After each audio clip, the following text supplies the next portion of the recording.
Hello friends, welcome back to my channel. তো বন্ধুরা, এখন আমরা যে আপডেটটা নিয়ে কথা বলবো, প্রথমত তোমরা প্রত্যেকেই জানো এই আপডেটটা নিয়ে আমরা আগেও কথা বলেছি যে ভিকি জায়েদ, বাংলাদেশের পরিচালক, নাটকের পরিচালক এবং ওয়েব সিরিজের পরিচালক আর কি, তিনি প্রথমবার বড় পর্দার ছবি নিয়ে কাজ করবেন। পাশাপাশি তার সাথে থাকবেন আফরান নিশো এবং আমাদের মেহজাবিন চৌধুরী জুটি। ঠিক আছে।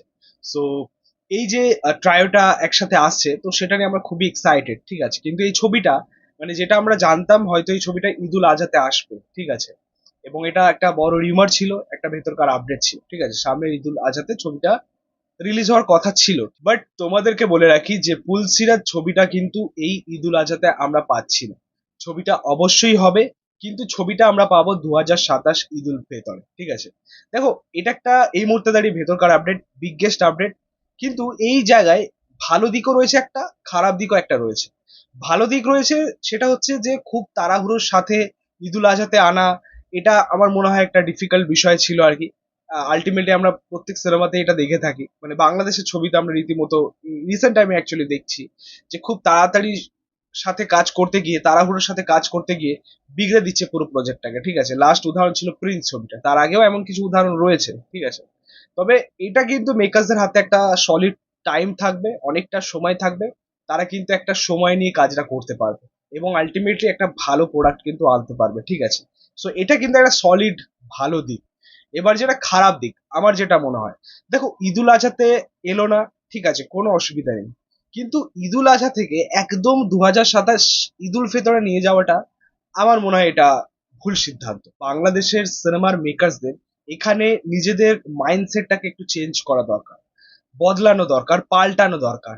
তাদের যেরকম চিন্তা ভাবনা, তার মধ্যেও কিছু চেঞ্জেস আনা দরকার। তার কারণ আমরা রিসেন্ট টাইমে যেটা দেখছি, বিগত 3-4 বছর ধরে বাংলাদেশের মেকার্সরা বিশেষভাবে ওই ঈদ টার্গেট করেই সিনেমা আনছে, ঈদটাকে লক্ষ্য করেই সিনেমা আনছে, বা ওই ফেস্টিভ্যাল টার্গেট করে সিনেমা আনছেন। সব থেকে বড় কথা, বাংলাদেশের যে সিনেমা প্রেমী দর্শকরা রয়েছে, যারা সারা বছর সিনেমা দেখে, তাদের জন্য এটা একটা বড় ডিসঅ্যাপয়েন্টমেন্ট।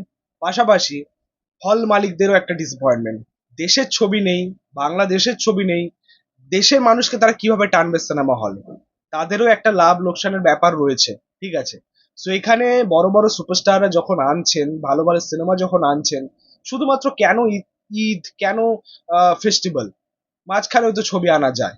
তো আমি এটা আশা করেছিলাম যে ঈদুল আজহাতে যদি না আসে ছবিটা, হয়তো মাঝখানে একটা সময় দেখে রিলিজ করা যেতে পারতো। ঠিক আছে, দেখো, কেউ তো করছে না, একজন এগিয়ে আসুক দেখুন, আমার মনে হয় যে সবাই করতে রাজি হবে, সবাই হয়তো সেই পথে এগোবে। ঠিক আছে, আমার মনে হয় এই মুহূর্তে দাঁড়িয়ে নন ফেস্টিভ্যাল রিলিজটা খুব প্রয়োজন। তবেই তো সিনেমার আসল ক্ষমতাটা দেখতে পাবো, তবেই তো বাংলাদেশের আসল ক্ষমতাটা দেখতে পাবো। বাংলাদেশ সিনেমা ইন্ডাস্ট্রি এখন ভালো কাজ করছে, ভালো ভালো সিনেমা আনছে, সেই জায়গায় দাঁড়িয়ে আমার মনে হয় তারা অডিয়েন্স টানতে পারবে।